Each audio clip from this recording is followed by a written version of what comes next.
வணக்கம் நேர்களே. நம்மளோட அருகில் பார்த்தினாக்க வைத்தியர் ரஞ்சித் குமார் அவருக்கு ஐயா வணக்கங்க. ஆண்களா இருக்கட்டும் பெண்களா இருக்கட்டும் யாரா இருந்தாலும் தலையாய பிரச்சனையா வந்துருச்சு.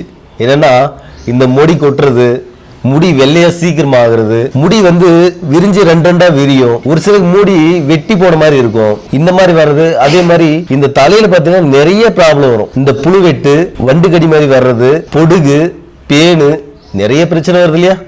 அதுக்கு என்ன தீர்வு? அது எப்படி வருது ஐயா? இப்போ நம்மளுக்கு தலையில் பார்த்தீங்கன்னா வெள்ளை முடி வரதுக்கு ஃபர்ஸ்ட் காரணம் பித்த நரன்னு சொல்லுவாங்க. வாதம், பித்தம், கபம்னு கேள்விப்பட்டிருக்கேன். இல்லை சொல்லும் போது பித்த நரை. ஆமா ஆமா. அப்போ அவங்களுக்கு தெரியாத சொல்றாங்க. ஆனால் பித்தத்தால் வரக்கூடிய நரையை பித்த நரை. அது பித்தம் பார்த்தீங்கன்னா பித்தம் எப்படி வரும் அப்படின்னா, நம்ம தேவையில்லாத சாப்பிட்றது நிறைய உணவுல இருக்குங்க. சரிங்களா? இப்போ பார்த்தீங்கன்னா சில பேர் பார்த்தீங்கன்னா ஸ்வீட்டுனா ரொம்ப பிடிக்கும், கஷ்டம் சாப்பிடவே மாட்டாங்க. இதனால பார்த்தீங்கன்னா பித்த கூடி வரும். சரிங்களா? இந்த மாதிரி நிறைய விஷயங்கள் இருக்குது. பித்த நரை நீங்க சொல்ல பித்தத்தால் வரக்கூடிய பித்த நரை. சரிங்க. இப்போ அந்த தலையில ரவுண்டா கட்டியே வரும். ஒரு சிலருக்கு இப்படி சொரிஞ்சாவே செதிலா கொட்டும், பொடுகுன்னு சொல்லுவாங்க. பொடுகு வர்றதுக்கு காரணம் பார்த்தீங்கன்னா உடம்பு சூடு. அது சூடு. யாருக்கெல்லாம் உடம்பு தலை சூடு ஏறிச்சிங்கன்னு சொல்லுவாங்க இல்லைங்களா? ஆமா, தலை ரொம்ப சூடாயிருச்சு. ஆமா, யாருக்கெல்லாம் உடம்பு உசனம் அதிகமா இருக்குதோ கண்டிப்பா அவங்களுக்கு பார்த்தீங்கன்னா பொடுகு வரும். அந்த ரவுண்டோட புழுவெட்டு மாதிரி வரும். அது பார்த்தீங்கன்னா மலம் ஜலம் சரியான டைமுக்கு கழிக்கலாம் அப்படின்னா உடம்புடைய கழிவுகள் பார்த்தீங்கன்னா அதனால பார்த்தீங்கன்னா புழு வெட்டு கண்டிப்பா வரும். அதனாலதான் ஆத்தர் தவறுனாலையும் பலமா சொல்லியிருக்காங்க. Okay okay. அதுக்கு தீர்வுகள் அப்படின்னு சொல்லிட்டு இங்க முன்னால நம்ம கிட்ட பாட்டில் வச்சிருக்கீங்க இல்லையா? இந்த பாட்டில்ல ஆயில் போட்டு செஞ்சிருக்கீங்க. இந்த ஏர் ஆயில்ல என்னென்ன மூலிகள் வச்சு செய்றீங்கன்னு மக்களுக்கு சொல்லுங்களா? சீந்தில் சர்க்கரை சொல்லுவாங்க. இது பார்த்தீங்கன்னா சமுலுமா சாகா மூலிகைன்னு சொல்லி அதுக்கு ஒரு பேர். சரிங்களா? அது எங்க பார்த்தீங்கன்னா மேல இருந்தா வளரும், கீழே இருந்து வளரும். மரத்துக்குள்ள பார்த்து சில மூலிகை பார்த்தீங்கன்னா கீழே இருந்தா வளரும். ஆனா சீந்தில் கொடி பார்த்தீங்கன்னா மேல இருந்தா வளரும். சரிங்களா? இது பார்த்தீங்கன்னா அது எப்படி வளருமோ அந்த மாதிரி வளரக்கூடிய தன்மை மூலிகை இதுல சேர்த்திருக்குங்க. அது மட்டும் இல்ல, ஆழ விழுது இருக்கு பாத்தீங்களா? ஆழ விழுது பார்த்தீங்கன்னா அதே மாதிரி இதுவும் அதே மாதிரி தான். கீழேருந்து முளைக்காதுங்க, மேலிருந்தா வரும். சரிங்களா? இந்த மூலிகை இதில் சேர்த்திருக்குங்க. அது மட்டும் இல்லை, முதியோர் கூந்தல் என்கிற அற்புதமான ஒரு மூலிகை. சரிங்களா? அந்த மூலிகை சேர்த்திருக்கு. நீலி என்கிற அவுரி, இது பார்த்தீங்கன்னா சில நீங்கள் சொன்னீங்கல்ல, பித்த நரை மரத்தை மாற்றக்கூடிய தன்மை உள்ளது நீலி அவரை கொண்டு அந்த மூலிகையை சேர்த்திருக்குது. இந்த பித்தத்தை குறைக்கக்கூடிய கரு நிறமும் கொண்டக்கூடிய பூலா பழம் இருக்கு இல்லைங்களா? கரும்பூலா பழம், அதையும் சேர்த்திருக்குங்க. இந்த மாதிரி எண்ணற்ற மூலிகை சேர்த்திருக்குங்க. இது பார்த்தீங்கன்னா பேனு பொடுகு கேட்டிங்க பார்த்தீங்களா? பேனு பொடுகு பார்த்தீங்கன்னா பேய் துளசி சொல்லுவாங்க. பேய் துளசி, அந்த பேய் துளசி தன்மை பார்த்தீங்கன்னா அது இதில் சேர்த்திருக்குது. அது பார்த்தீங்கன்னா அந்த பேனு பொடுகு இருக்கு பார்த்தீங்களா, அது அண்ட விடாது. இந்த நீர் பிரம்மியனுடைய நீர் பிரம்மி சாறு எடுத்து இதில் சேர்த்திருக்குங்க. நீர் பிரம்மி. ஆமாம், நீர் பிரம்மி. அது மட்டும் இல்லை, பிரம்மத்தண்டு சொல்லுவாங்க இல்லைங்களா? ரோட்டோரத்தில் கிடைக்கும் மஞ்சள் கடலில் பூ இருக்கும், பிரம்மத்தண்டு, அதனுடைய சாரை சேர்த்துருக்குங்க. இதெல்லாம் நிறைய மூலிகை சேர்த்துருக்குங்க.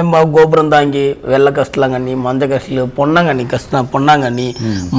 பொன்னாங்கண்ணிலேயே மஞ்சள் பொன்னாங்கண்ணி இருக்குங்க. இந்த மாதிரி எண்ணற்ற மூலிகளை சேர்த்துருக்குங்க. இதில் வேற ஏதாவது சேர்த்துவீங்களா? ஒன்றும் எக்ஸ்ட்ரா இன்னும் நிறைய சேர்த்துக்கலாம் ஐயா. வெங்காய சாறு, சின்ன வெங்காய சாறை எடுத்து சேர்த்திக்கலாம். நாட்டு தக்காளி இருந்தால் அதனுடைய சாறை சேர்த்திக்கலாம். எல்லாமே சேர்த்திருக்கீங்க. அதெல்லாம் இன்னும் எண்ணற்ற மூலிகை சேர்த்திருங்க. கிட்டத்தட்ட ஒரு 26 மூலிகை சேர்த்திருக்கீங்க. அதெல்லாம் சரிங்க. அதாவது இவர் சொன்ன மூலிகையில வச்சாவே 15-16 மூலிகை வந்துருச்சுன்னு நினைக்கிறேன். இதே போதுமானது, இதுக்கு மேலே ஒன்றும் நிறைய இருக்குன்னு சொல்றாரு. சரி, ஓகே. உங்களுக்கு இதை எப்படி செய்யறது அப்படின்னு சொல்லுவாரு, அதையும் கேளுங்க.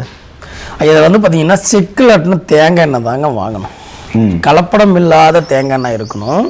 செக்கிலாட்டின தேங்காய் எண்ணெய் தான் இருக்கும், கிடைக்கணும், வாங்கணும். சப்போஸ் சக்கிலேட்னு தேங்காய் எண்ணெய் கிடைக்கலனாலும் இருக்கிற தென்னை வாங்கிக்கிங்க. இதை செய்யறதுக்கு முன்னாடி, இந்த மூலிகையெல்லாம் போடுறதுக்கு முன்னாடி ஆயிலை சுத்தி பண்ணணும். எண்ணெயை சுத்தி பண்ணணும். எண்ணெயை சுத்தி பண்ணணும். என்னங்க புதுசாக சொல்றீங்க? எண்ணெய் எப்படி சுத்தி பண்ண முடியும்? இது பார்த்தீங்கன்னா அடுத்த வீடியோவில் செய்முறையோட நம்ம வீடியோ போடலாங்க. சரிங்க. இந்த எண்ணெய் எப்படி சுத்தி பண்ணணும் அப்படின்னா, மேக்சிமம் பார்த்தீங்கன்னா செக்கில் ஆட்டும் போது புண்ணாக்கு அப்படி இருக்கும். எப்படி ஆட்டினாலையும் புண்ணாக்கு வராமலாம் இருக்காது. சரிங்களா? புண்ணாக்கோட யூஸ் பண்ணீங்கன்னா நீங்கள் கேட்டிங்களா, சொறி சிரங்கு கண்டிப்பாக வரும். இது வந்து பார்த்தீங்கன்னா நீங்கள் உயர்தரங்க கம்பெனிலாம் நிறைய பேர் பார்த்தீங்கன்னா சுத்தி பண்ணி போடுறதுனால அந்த எண்ணெய் யூஸ் பண்ணும்போது சொறி சிறுங்கு வராது. நம்ம செக்கிலாட்டின எண்ணெய் வைக்கும்போது கண்டிப்பாக இந்த பிரச்சனை வரும். இதுதான் ஆயிலை வந்து சுத்திகரிக்கணும், சுத்தி பண்ணணும். அதை சுத்தி முறை என்ன அப்படின்னு பார்த்தீங்கன்னா பால் ஊற்றி சுத்தம் பண்ணணும். வந்து பார்த்தீங்கன்னா நல்ல மிதமான சூட்டில் நீங்கள் எந்த அளவுக்கு தேங்காய் எடுக்கிறீங்களோ, இப்போ கிட்ட உதாரணம் பார்த்தீங்கன்னா ஒரு 15 லிட்டர் தேங்காய் எடுத்தீங்கன்னா 5 லிட்டர் பால் ஊற்றி அதில் வந்து பார்த்தீங்கன்னா நல்லா அந்த மிதமான சூட்டில் ஊற்றி எடுக்கும்போது அதை சுத்தி பண்ண பார்த்தீங்கன்னா அதோடைய இப்போ தன்மையெல்லாம் புண்ணாக்கெல்லாம் அதை எடுத்துட்டு மறுபடியும் அதை சூடு கொதிக்க அந்த பாலானது அப்படியே கட்டியாகும். அந்த பாலும் கட்டியாகும், அந்த அந்த புண்ணாக்கும் அதில் வந்து கட்டியாயிரும். அப்புறம் மறுபடியும் வடிகட்டிட்டு அது மட்டுமா இல்லை, இளநீர் ஊற்றணும். கிட்டத்தட்ட பார்த்தீங்கன்னா 15 லிட்டர் எண்ணெய்க்கு கிட்டத்தட்ட ஒரு 10 இளநீ. பெருசாக இருந்தால் ஒரு 10 இளநீ, சின்னசாக இருந்தால் கண்டிப்பாக நீங்கள் 20 இளநீ போட்டு தான் ஆகணும்.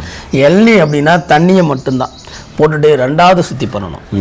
இந்த இளநியோட ஊற்றும் போது 15 லிட்டருக்கு 3 எலுஞ்சு பழம் அதெல்லாம் அறுத்து அதையும் போட்டு அதையும் சுத்தி பண்ணணும்.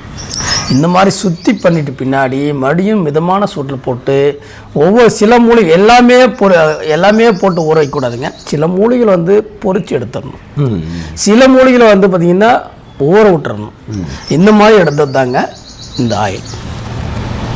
சரிங்க. இப்போ இந்த ஆயில் வந்து இப்போ மூலிகை நான் போட்டு எடுக்கிறோம் இல்லையா, எடுக்கிற மூலிகை இருக்குது, அதுலேயே உள்ளே எண்ணெயிலே ஊற மூலிகை இருக்குன்னு சொன்னீங்க. இப்போ அந்த ஆயிலில் இந்த மூலிகையில் எத்தனை நாள் ஊறணும்?